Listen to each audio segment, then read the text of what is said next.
যাচ্ছিলাম ভগবানচরের উদ্দেশ্যে, পদ্মার নদী দিয়েই যাচ্ছি। তো ঠিক মাঝ বরাবরে দেখুন এই পাশেই একটা বড় চর।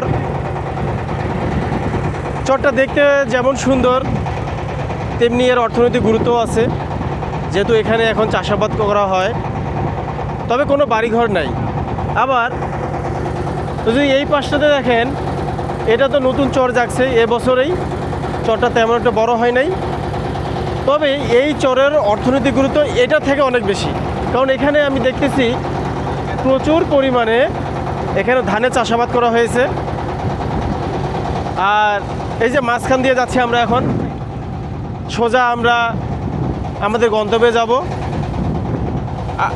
এই চরের অপোজিট পাশেই কিন্তু নদী, এই চরের অপোজিট পাশেও নদী, মাঝখানেই চরের মাঝখান দিয়ে রাস্তাটুকু, এই রাস্তাটুকু দিয়েই আমরা যাব হাতিঘাটা চরে, অর্থাৎ ঘাট, হাতিঘাটা ঘাটে প্রথমে যাব। তো সেই উদ্দেশ্যে যাওয়া। তো এখানকার ভিডিওটা করার উদ্দেশ্য হচ্ছে, প্রথম উদ্দেশ্য হচ্ছে আমার যে মানুষ পারে না বলতে কিছু নাই। যে চরটা আমরা গত বছরও দেখি নাই, এবছর সেখানে চর উঠছে এবং সেখানেই ধানের চাষাবাদ করা হয়েছে, এবং যেটা আমি দেখলাম প্রচুর আবাদ বাড়ি হয়েছে এই জায়গায়। আর এখানেও তো এখন দিনের পর দিন চরটা উপরে উঠতেছে, আর চরের যে উচ্চতা সেটাও অনেক অনেক বড়। হয়তো বা এখানেও 2-4-5 বছরের পরে মানুষ এখানে বসবাস করা শুরু করবে।